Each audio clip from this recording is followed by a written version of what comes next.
hour of the week here on OverDrive. Aaron Korolnek, Frank Corrado in for the fellas. OverDrive is brought to you by FanDuel, bringing you everything from the opening line to the final score. Bob Wischusen in about 5 minutes. He was on the call for ESPN last night.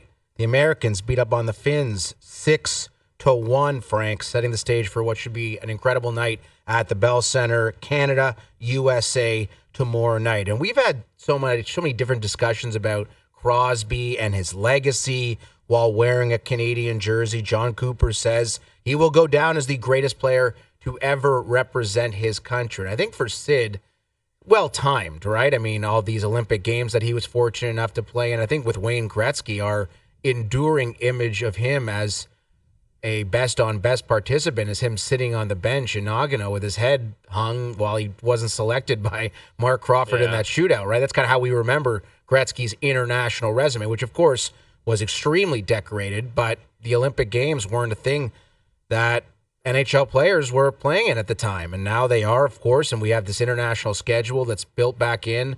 Next year, the Olympics, then every 2 years. Hopefully, going forward, we will have international hockey. Who do you think the American contingent would look at as the greatest to represent their country? Is it Modano? Is it Tkachuk? Is it Mike Richter? Is it? If I was like, Richter was one of the names that comes to mind, like Rangers, I don't know, like greatest American goalie or one of. I'm sure I'm forgetting someone, but Modano feels like the name. Mm-hmm. It feels like it's been Modano, but Patrick Kane could be put into that conversation as well. It's hard. Like I don't know if there's one that really stands out that much above the others, but in Canada, you think about Sid and everything he's done. Like, he has been in the most pressure-packed of situations so many times and has been the guy. Like, the guy that has risen to the occasion and scored the big goal or won in the biggest moment and has never had a misstep along the way.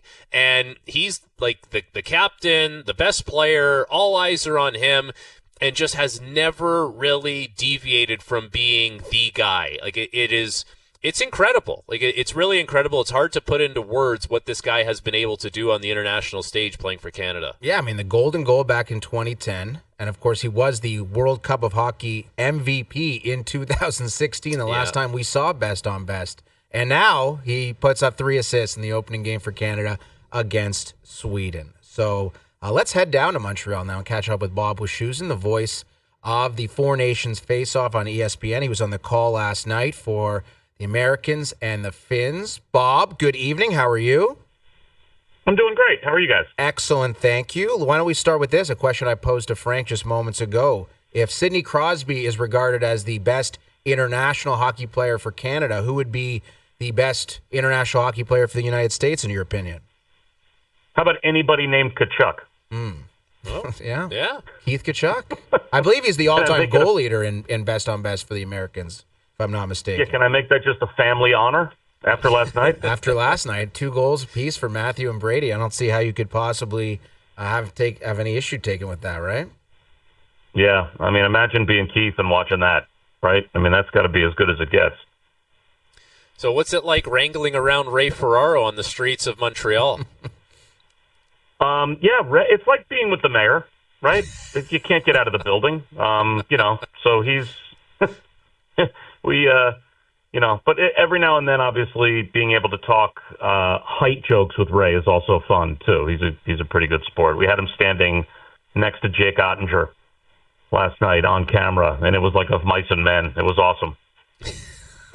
I did see that on Twitter. Of course, we're watching our Canadian feed, but got to see Ray between the benches, and always nice to poke fun at yourself, something Ray does well. And what's your big takeaway coming out of that game? I know the Tkachuks were the big story, getting put together on the same line late in that second period. The Americans just found a way to chip at that Finland team. UC Saros, the wheels fell off for him. Like, what's your big takeaway from the U.S. after watching one game? I do think there was a little bit of luck involved for them to blow it open the way that they did. Even, the first power play goal by Matthew was, glanced off of Mikola's stick halfway there. But it felt, watching that game, just the ability level, that eventually that tidal wave was coming from the Americans. And, we saw it in full force the first 3 minutes of the third period. Finland has some terrific players. And they might have the best, two-way player in the world in Barkov. But having said that, they really have to play a perfect game to match what the U.S. has in terms of all of their firepower. And at some point, you also have to think that the injuries they have on defense are going to rear, and they did. You can only cover up for missing 3 of your top 6 for so long as well. So to me, it just heightens the anticipation for tomorrow night at 8 o'clock. And on that subject, Canada, United States, tomorrow, 8 o'clock, the Bell Center. You'll be in the building, Bob. What type of atmosphere are you expecting, and what is your level of anticipation? You've called some incredible sporting events over the years. Where does tomorrow night's anticipation rank for you? Yeah, this is a little different. Obviously, being here, right? Being in as hockey crazy a place as there could be, and then add teams wearing their national sweaters and the rivalry. I haven't been a part of something like this. And, I'm sure Sean McDonough will be calling the game tomorrow night, so I get to kind of just sit there and drink it all in with no pressure on presenting it. I just get to be a fan as well and look at it and hear it, and I can't wait. If nothing else, it was as loud a building as I can remember being in 2 nights ago when Canada was playing Sweden, just when Mario walked out. And, in the U.S., we were having this conversation. We don't really have that. We don't have, a national sports hero or 2 or 3. We were trying to come up with examples. I guess, as he aged, maybe a Joe DiMaggio or a Willie Mays walking into a baseball stadium, regardless of the rivalry. But there's still going to be some people that are Dodger fans that could never find themselves cheering for Willie Mays, or, Dodger fans or Mets fans, whatever, couldn't cheer for a Yankee. The fact that an entire nation can wrap their arms around guys the way that Canada does with their hockey heroes, with Mar, and then when you heard Sid get announced to the crowd, and they're all wearing the maple leaf, and it was just, there was a different vibe in that building than something that we would probably have or that I've experienced before. We were talking about the roster that the United States had at the World Cup of Hockey in 2016 and just how different the names are. But, of course, the names are going to change over time. But the types of players that USA is producing now, guys like Austin Matthews, Jack Eichel, Jack Hughes, these highly skilled players, some of the best in the league, and it feels like it's been a changing of the guard for U.S. players and how they operate. Do you get that sense as well when you kind of look back at the American rosters over the years and see, where the skill level has gotten to? Oh, yeah, there's no question. Obviously there was some skill back then, but the style of play was much more probably in the Kachuk, Bill Guerin, mindset of just big, tough power guys that could play a physical game and maybe, play that style. But yeah, you're right. The firepower that the U.S. has, the goal scoring capability, the playmaking capability, and you certainly saw some of that last night as well, Matthews to Gensel. I think it just shows the evolution of the sport in the States. And this goes all the way back to probably, Wayne Gretzky becoming a king and the expansion of the league, and, a young guy named Austin Matthews that goes to watch hockey when he's 6, 7, 8 years old in Phoenix and finds that as his sport. So it has clearly expanded not only nationally, where the players might come from, but it's probably gotten even that many more kids who are in places in the U.S. where hockey's always been a big thing, but it's even bigger now, with all of the franchises touching all of the areas of the country. So, when I was growing up, I'm from suburban New York City. I couldn't play ice hockey when I was a kid. There were no rinks. Now there are rinks. I've got 10 rinks within like a 45-minute drive of my house. And then you find out, like, I've got buddies who are in beer leagues in Miami and, and places to go play in Phoenix. And so it's probably only natural that there would be this evolution of now the skilled players being developed in the U.S. The Hughes family alone, right? I mean, we didn't have that 15, 20 years ago. Bob Wischusen, our guest. He's part of ESPN's broadcast team for the Four Nations Face-Off, Canada, USA, tomorrow night at 8 o'clock. Is there a matchup that you are particularly intrigued by with regards to tomorrow? Maybe it's from the Canadian perspective. Maybe it's from the American perspective, Bob. If the U.S., with like the J.T. Millers of the world, can find a way to do something to slow down McDavid, I mean, to me, that's the best chance that the U.S. has in this game. Like, can they, because even for all of the skill that we're now talking about the U.S. having, if you watch the two games, like, to me, Canada is still faster. They're still more skilled. There's still more depth of the skill line to line to line. That line with McDavid in the middle the other night, I mean, even at this level, still look different, right? He just looks different than everybody else out there. He's the guy that could potentially, flanked by two of the other best skill players in the game. If he's got Marner and Reinhart, I'm imagining that's still going to be the line tomorrow night. And then that power play as well. I mean, as good as the U.S. power play is capable of being, the power play, I mean, the U.S. has to stay out of the penalty box.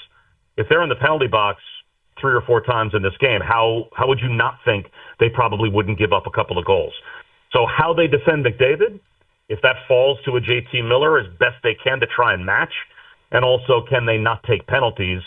Because,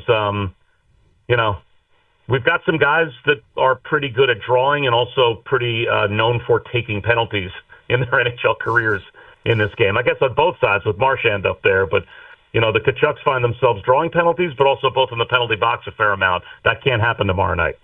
It is interesting how the Americans decided to build their team because there's some pretty notable, successful players that don't make this roster, right? Like Tage Thompson's not there. Cole Caulfield was scoring a lot earlier in the season when they were selecting the rosters. He doesn't make the team, but they went with guys that are kind of the build of Billy Guerin, right? Like big, strong, can play that rugged game, and we started to see that for the Americans.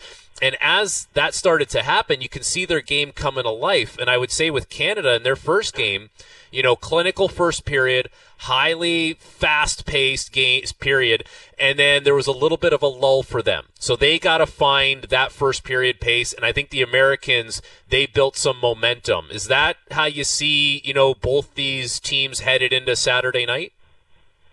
Yeah, and I think the way that both teams were built, they were both built with the idea of we're not just going to basically do like a fantasy draft and get every guy that has the most skill and the best statistics and throw them all together. We're going to put together a team. Like you can see on the Canadian side and the American side, the kind of the foundation being set in the architecture. I mean, there are obviously automatic guys, right? Like Reinhart, McDavid, McKinnon, Sid. Those guys are automatic. But there's a reason that Cirelli is on this team. The same way there's a reason that Vincent Trocheck is on the American side, right? Like you want gritty guys. You want face-off specialists. You want guys that are there to play a role and not necessarily be the stats-accumulating superstar, but be the guy that goes to the dirty areas and does like the things that a team needs to have done.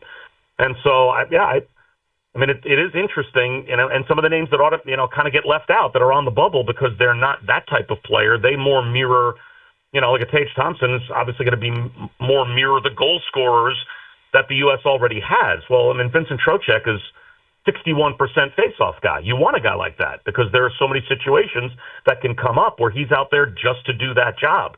I like the way that both sides have put together their teams, and then even talking to the coaches.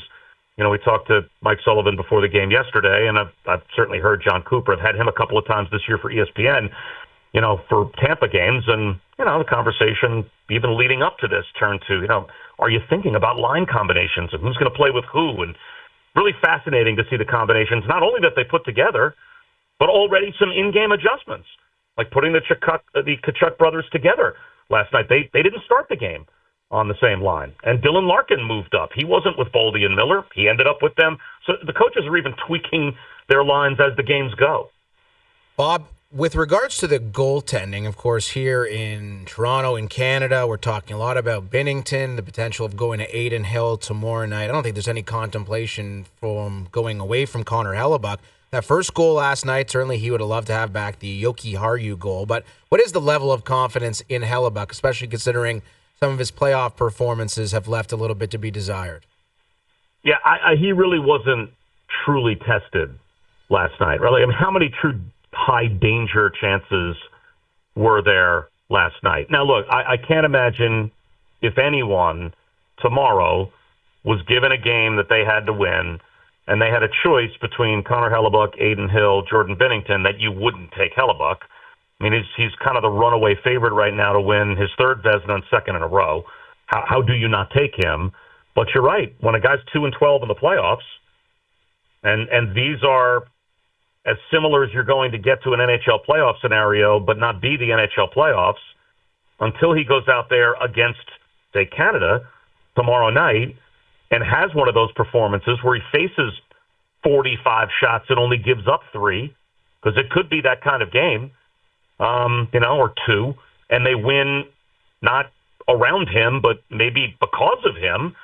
Yeah, there's going to be a little bit of all right, let's see him do it on this stage with the pressure on his shoulders, because we haven't seen that from him when Winnipeg has needed him in the playoffs. So I'm as fascinated as anyone to see how he performs tomorrow night, because, yes, the game was close going into the third period yesterday, and yeah, he had one fluttering shot from Yoki Haru that beat him, but we put the stats up after the second, I remember, and it was, like quality scoring chances or something in a 2-1 game.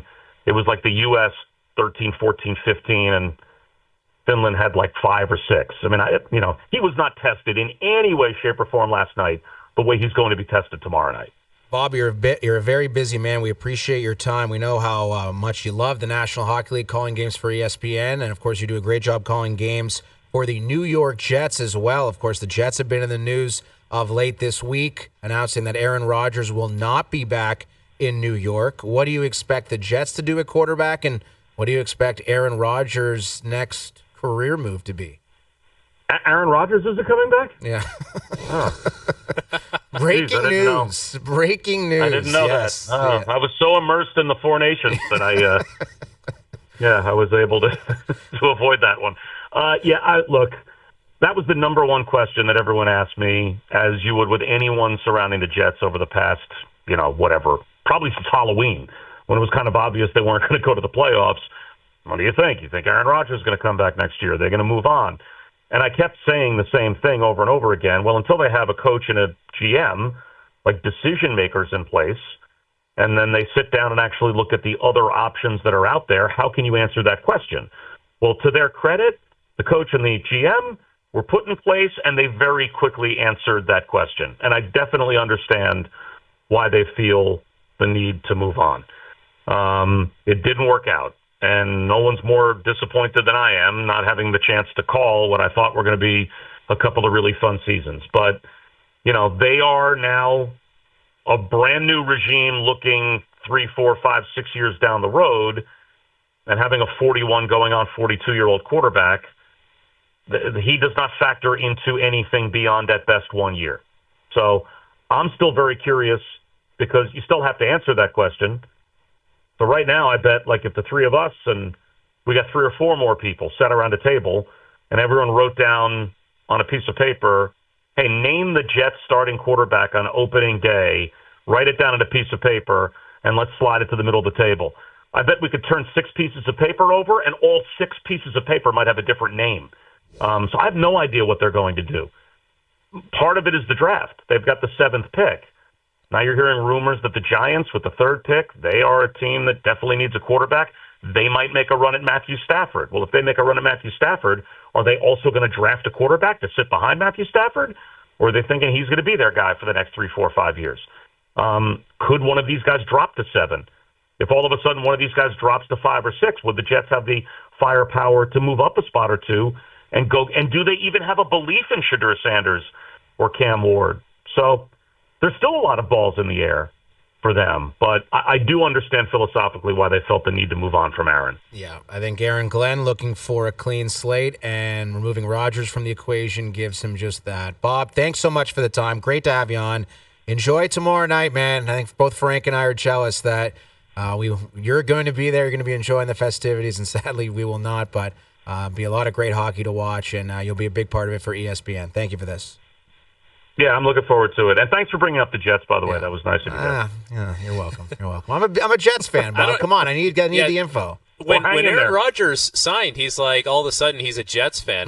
No one knows. No one can confirm, Bob, if he was actually a Jets fan previous to that. No, I wasn't. I got on the Aaron Rodgers bandwagon because my co-host, Bob Carlo Koliakovo, loves the Buffalo Bills, so I thought it'd be great for our show's content. If I was a Jets fan, he was a Bills fan. I thought it would go great for me because Rodgers. And then he tears his Achilles. We all thought that. 4 snaps in. And all right, well, now the test will be, do you stick with us? I'm with you. I am. Try to change the lead. I am aligned with you, Bob Wischusen, for the rest of my life. Nice. I appreciate it. We sucked you in. Sorry. Yeah. All right. Thank you, Bob. Enjoy it. Thanks. All right. That's Bob Wischusen. By the way, that work from Joe from the Bridge. And if you're not watching on TSN2, you should be. Definitely PVR it. You see Joe from the Bridge switching from NHL, 4 Nations backgrounds to NFL. What a true pro. Very slick. Very slick. Joe from the Bridge is good, man. Yes, He's he is. Good. Yes, he is. We're going to head down to San Francisco on the other side. Marc Kestecher will join us from ESPN, part of the NBA All-Star festivities, which are going on. You're watching OverDrive on TSN2, up on TSN 1050. Hour 3 continues. Mail It In Friday is brought to you by Boston Pizza, Canada's favorite sports bar, Korolnek and Corrado. And Frank, we were celebrating the 25th anniversary of Vince Carter's iconic dunk earlier this week, which actually I believe happened in San Francisco as well. And the All-Star Game is back there this year. And I was looking at the lineup for the NBA dunk contest, and I used to love the NBA dunk contest. It was must-see TV every single year. This year, Mac McClung looking for his three-peat as NBA dunk champion. Andre Jackson Jr., Stephon Castle, and Matas Buzelis. You intrigued? Buddy, I'd like to say that, I know who all those guys are, and I pay attention to the 4 major sports leagues. Yes. I'll be honest, I don't know who those people are. Yeah, well, you know Mac McClung from the dunk contest last couple of years. But, yeah, he's in the G League. A man who knows the participants intimately is kind enough to join us. He is Marc Kestecher from ESPN Radio, one of the best in the business. Mark, give us the hype up for the dunk contest this year. I would love to. Hey, all I could say is, Mac McClung jumped over Shaq and grabbed a ball and dunked, and he's 6'2", so I don't know what he's got left. He says he has more left. All the guys, I love Stephon Castle. He's kind of my Rookie of the Year candidate, but that seems to be where we are now, is young, athletic, maybe something you've never seen before. I just hope, like last year, and I think the year before, we had a lot of guys who nailed it on the first try, because when it's attempt number 17 and you've lost the crowd, it's why don't we just finish with the three-point contest? So at least, guys hit their marks last year. So I know it's not as sexy. I think the three-point contest is the sexiest event tomorrow night, and then I'm sure you'll get to it. But I hope that the format change for Sunday, might inspire some guys to maybe play some defense for a few minutes, maybe. Where's the NBA at with this whole All-Star weekend? Because, in years past and probably last year the most, they've been flat out embarrassed by the product on the court. Where are they at with this? Is this a last try to make sure things are different, or is it going to be more of the same? I don't know where the NBA would be at with all of this. Yeah, I think I give them credit for trying something different. I mean, obviously, we didn't have East-West for a few years when we went to guys picking teams, and we went to an Elam ending, a target score, if you will, and I thought a couple of years that brought a little bit of excitement left. And then had 211 points for the winning team last year. The scoreboard on one side didn't even have a 2. Like, they had to put a drape over it because it wasn't going to change from 199. So I'm hoping they're taking the format we're going to see tonight in the Rising Stars game, these short burst games to 40. And those go rather quickly. And so I'm hoping that, guys like LeBron and Steph and KD and maybe, some of the younger guys like Shai Gilgeous-Alexander and others, will put a little pride out there and just say, yeah, I know nobody wants to get hurt and it's not cool to play, legit defense in an all-star game unless it's close with 5 minutes to go in the fourth quarter. Now we won't have a clock. We'll have a target score, and we have a mini tournament. So I think they're just hoping. They're just hoping we can get something out of it. Mark, not sure how big a hockey fan you are, but the Four Nations face-off is going on right now, and there's a lot of national pride at stake, and you wonder if maybe the NBA could look to pivot to that. I know Chuck Barkley has drafted his Global Stars team that includes Jokic and Gilgeous-Alexander, Wembanyama, amongst others. But could there be one day some kind of USA versus the world thing that actually the players would buy into and care about? I think so. I mean, we kind of saw it in the summertime, at the Olympics, and I do think, all the leagues kind of look at each other and see what's successful. And I will say, down here, there's a lot of excitement about what's going on in Montreal, with the NHL. And so with the NBA now, I don't know the percentage proportions of the NHL, which seems to be, overwhelmingly diverse and international. And the NBA is getting there. You could argue we haven't had an American MVP in quite some time, in a few years. So maybe that is a direction to take it in. It's a cyclical league. I know eventually we're going to get back to East-West and teams wearing their traditional jerseys. But in the meantime, let's see what works. And it's a showcase. It's not what you and I grew up watching where, the best all-stars of whatever sport was your favorite sport would go and kind of lay it on the line for some pride. We're just not there with this generation. So, let's just keep cycling until we can get something. Hopefully that will be entertaining because, there's a lot of fun going on in San Francisco this weekend, and it always feels like that very last piece, the game, has been the least of the fun the last few years. Marc Kestecher, our guest from ESPN Radio, covers the National Basketball Association. Shocking, Mark, that there's no Toronto Raptors in this All-Star game. I just can't figure out why. Oh, yeah, they're 14 wins or 15 wins, whatever it is. It's been a very tough year for the Raps, but they make the deal for Brandon Ingram before the trade deadline, and you, I'm sure, have seen Brandon Ingram so many times calling games the last couple of years. What did you make of the acquisition and the direction the Toronto Raptors are going in? Yeah, I think a really good acquisition because, I don't know what's going on in New Orleans, and, I'm a big David Griffin fan, but it just seems like nothing's working down there. And, when guys leave there seems to be a little bit of a breath of fresh air of late, so maybe change of scenery. He's got a lot of talent, so hopefully it can be unlocked in Toronto. And they can, continue to rebuild. And, you just look at like Oklahoma City from 4 or 5 years ago. You look at Detroit from last year and the change they've made. And, both those teams have in common they completely bottomed out. So I'm sure the Raptors fan base doesn't want to, hear that.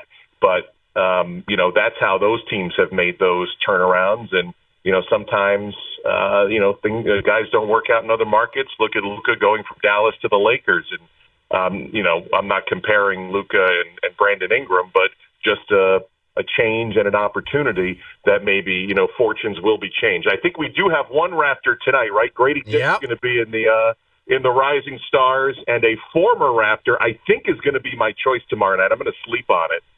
Norman Powell in the three-point contest. We love Norm Powell, legend, champion Norman Powell. Big fans. I'm so happy. I mean, I'm so disappointed for him and Domantas Sabonis, who I thought should be here at the All-Star game.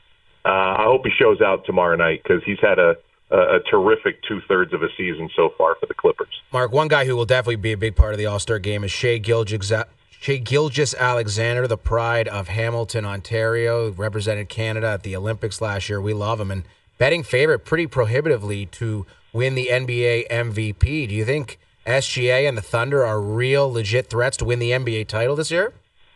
Man, I think they are. And I don't pay attention to pop culture, shocker. I'm sure you guys, from the times you've talked to me before, but I did see that his first ever shoe line, yes, the first Shea, whatever, ones are coming out. That's a big deal. For a guy who's very soft-spoken from, if not the smallest, the next smallest market, maybe to New Orleans in the NBA. And his game does the talking. And his team has been built by Sam Presti like he's built other teams before. They're legit. I mean, we've had them, I think, on radio 3 times already this year. They play the defense that can win a championship, and they just got their whole team together. So, the big impediment, obviously, is the West is going to be not easy once the playoffs come around. And then for as good as Oklahoma City and Cleveland have been this year, and I know the Celtics have been somewhat underwhelming, quote unquote, based on what they did a year ago, but you got to assume Boston's going to get healthy. And to me, that's the big stumbling block for OKC, if they get out of the West and if they have to face Boston, would be to get past that team, which, if they flip that switch, appears to be, at least to me, just a little bit better. But I think OKC, they've got all the ingredients that they need, except they haven't been past the second round, so that's going to be one of the big tests for them. Mark, you talk about Shea, and, Canadian basketball fans are so proud, so excited for him. And, if the NBA were to go to a, USA versus the world type game to replace the All-Star game, you think about it, Shea would be playing Doncic, Jokic, Giannis. It's like... Wemby as well. Wemby, how you beating that team? Are we saying that the world are the favorites? Yes, indeed. I mean, I know the U.S. still has LeBron and KD and Steph, but there's a lot of tread missing on those tires, as great as they are, and Jason Tatum and on. But you just named, leading candidates for most valuable player. I mean, just Giannis, Jokic, and Shea Gilgeous-Alexander right there, those 3 guys. I mean, yes, I think they would be favored. I don't think there's any doubt. And consider the American contingent, Mark. You have LeBron, you have Steph, you have Durant, all of whom are getting older, right? And we saw at the Olympics, those were the 3 best players. And who knows how much longer that'll last for, but it's pretty clear that there is a changing of the guard at the top of the American basketball community coming in the not-too-distant future. Mark, you're the best. Enjoy the time in San Francisco. We'll be listening on ESPN Radio, and we appreciate you doing this for us. I appreciate you guys doing a little hoops this afternoon, and I hope we can bring some entertainment this weekend as we get set for the stretch run. Appreciate it, guys. Thank you. That's Marc Kestecher from ESPN Radio down in San Francisco ahead of NBA All-Star Weekend. You make a great point, Frank, where you look at the league leaders in points per game. Gilgeous-Alexander is averaging 33 a game. It's crazy. For OKC. What a stud. And I thought Mark Rowe was the best thing to come out of Hamilton. I was mistaken. I was mistaken. Or Jim Taddy. Yeah, Mark Rowe. Just kidding, Jim. I know you're watching. Giannis, he's always watching. 32 a game. Jokic is averaging 30 a game. The leading American point producer in the NBA is Tyrese Maxey at 27.6 points per game. Isn't that crazy? Like, if you went back 10, 15, 20 years, could you ever imagine a world where, the world's best players are better than all the American players if you pitted them up against each other? What? In many respects, it's the opposite of what's going on in hockey, right? Where the rest of the world is catching up. I guess it's very similar in many respects. The rest of the world is catching up to Canada, right? Where at one point in time, the Americans were the equivalent to the Canadians in hockey and basketball. And now you look at this Four Nations face-off, the upcoming Olympics, the World Juniors. The rest of the world is right there with Canada. And I think in the case of basketball, and it's not a singular country, right? Like Canada can't hang with the United States, or Serbia can't hang with the United States, or Slovenia directly with the United States, Greece or Brazil, whoever it might be. But collectively they can. Now, in hockey it is different because all these teams really have kind of caught up to Canada. The United States is there with Canada and Sweden and Finland and the Czechs and the Russians. Yeah. It's very interesting how the world is changing. World of sports is turning. It's becoming more and more international, and I think that's a great thing for everybody involved. I agree. And you know what? The thing with the national pride that's on the line with a tournament like the Four Nations, especially for the Canadian guys, they don't want to be labeled as the guys that the changing of the guard happened on their watch. Yep. You know what I mean? Like, you think Crosby and McKinnon and McDavid want to be the guys that, hey, the Americans passed Canada over. Who was on Canada at the time when that happened on the biggest stage? Well, this is the biggest, say what you want about the tournament. This is the biggest stage that we've had in a long time. So, those guys don't want to be responsible for someone else leapfrogging them, because that's what the conversations are going to be like, whether we like it or not. Like, we haven't had this as often as we'd like, and this is the sample size right here. And we were kind of using the World Juniors as that determination, right? It's like, okay, well, look at the under 19 kids who are representing our respective countries. The United States seems to be coming, and the rest of the countries around the world seem to be doing the same thing against Canada. In the last 2 years for Canada, I've been terrible out before the quarterfinals, right? So it's a huge one tomorrow night, and you cannot understate its importance for national pride. And everything politically going around is obviously a big part of it. But I think for the hockey purists, when you're talking about the game being played on the ice and the countries that are being represented, it is enormous for our country tomorrow night, Frank. That's what we have, man. This is what we've got. What I mean? Hockey is ours. Hand. That's ours. Yeah. And you know what? You want to keep saying that for generations, and you don't want to let someone pass you over. And for these guys, if you look at the four best players on Canada that are leading the way, let's go with three. Right, like McDavid, McKinnon, and Crosby, those guys are super, super competitive, very passionate about their countries, and have done it on multiple occasions. And like the Canadian hockey, I guess, allure is in the right hands with those guys to make sure that there's no one passing them over at this point on the men's stage. We've seen it at the World Junior stage. I'm sure Team Canada gets back to winning and all that kind of stuff, but. This is a different beast when everyone is available, at your disposal. Yeah, and we had Jose Batista on earlier, and we were talking about the bat flip and how that was a true where were you moment. Everybody remembers where they were when the bat flip happened. Everybody remembers where they were when Sidney Crosby scored the golden goal for Canada back in 2010 in Vancouver. You could have that type of moment tomorrow night. Where were you when player X scored against Connor Hellebuyck to propel the Canadians past the Americans in the Four Nations face-off? I know it kind of sounds crazy to saying it out loud, because I think even just a couple weeks ago I was skeptical this tournament would have even close to the amount of juice that it has, but it's a straight-up fact that everybody involved desperately wants to win again. Matthew Tkachuk called these 4 games that the U.S. will likely play in this tournament 4 Game 7s. That's what we're talking about here, and in large part it's because these guys haven't had the opportunity to represent their country in best-on-best at the professional level. I know. And Brady Tkachuk is an interesting one, too, because he hasn't had the chance to play NHL playoff games, exactly. Right? And you think that guy can be such a difference maker once he gets a chance to play in the playoffs. And these are the biggest games that he's played so far in his career. And sure enough, scores 2 goals yesterday against Finland and was a difference maker and is going to be that moving forward, especially if he plays with his brother Matthew. But that's the kind of thing that adds a little more juice into this. Like there's the main storyline for sure, Canada, USA, who's going to stay on top, all that kind of stuff. There's so many mini storylines kind of cooked into this thing that are amazing to see. It's going to be a blast. Tomorrow night, 8 o'clock, Canada, United States. We have Doogie's Best Bets powered by FanDuel to wrap up a jam-packed Friday edition of Mail It In Friday here on OverDrive. Korolnek, Corrado. This is hour 3 of OverDrive, TSN 2 and TSN 1050. Was a little bit surprised walking in today to not experience the overwhelming aroma of Doogie's cologne. He seems to have toned it down a little bit. Now, it's a great smelling man. It's Valentine's Day.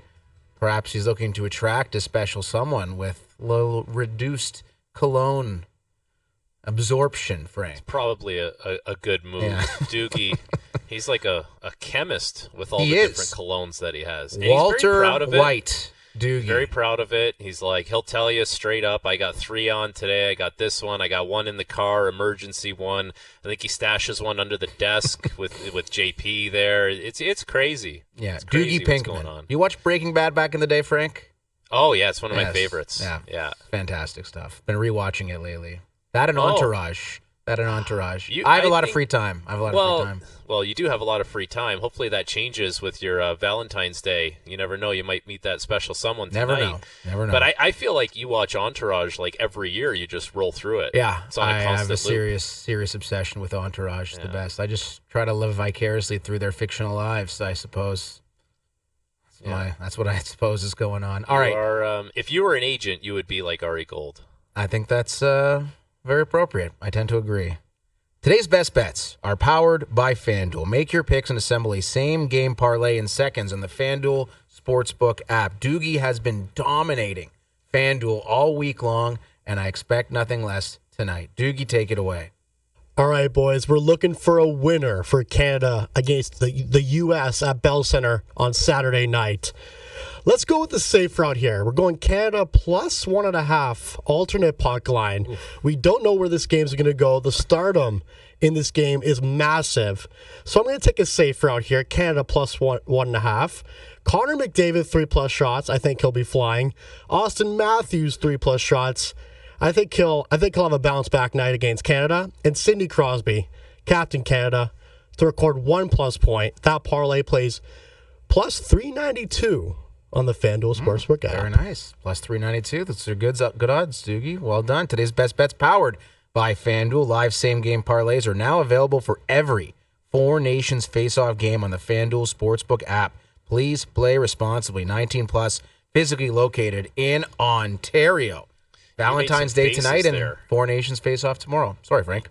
No, so you made some faces at Doogie there. Like, did you? I didn't like the plus 1.5. The plus 1.5 is a little cowardly, I must say. Is it? Yes, it is, Doogie. Yes, it is. But it could. They go to overtime, they lose. They go to a shootout, they lose. Doogie covers plus 392. Yeah. Doogie also apparently didn't like Austin Matthews' game. No, for a bounce back game. Bounce back. Hit that post in the first period. It looked like he was on the verge of tearing it up. Doogie wants to see more from Matthews. That's okay. I like it. You know what I mean? Hold your best players accountable. I mean, he'll be ready to go. Like, he's going up against McKinnon. He's going up against McDavid. You know, Eichel's kind of right there with him.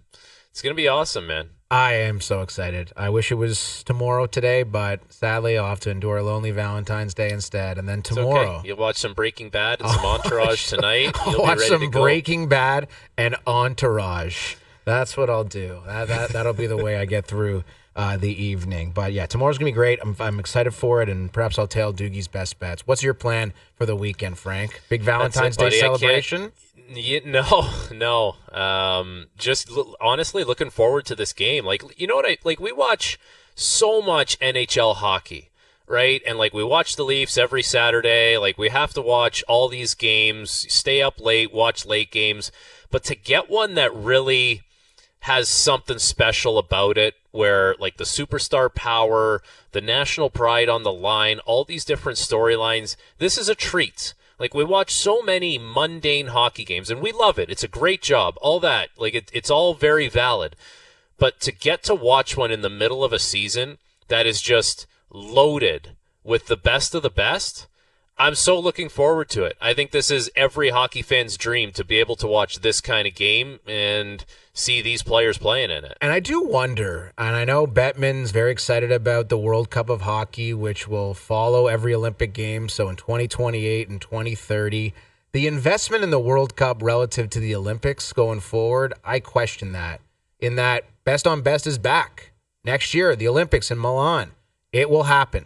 And then maybe it's just an every 4 years thing where the players are really invested to the point where they are in this tournament. I hope that's not the case, because I love everything I'm seeing from the Four Nations face-off to this point. In the Olympics, it's a guarantee. Everyone will be going 1,000% for the Olympic Games. The World Cup of Hockey, I'm not as certain, but I suppose we'll have to wait until 2028.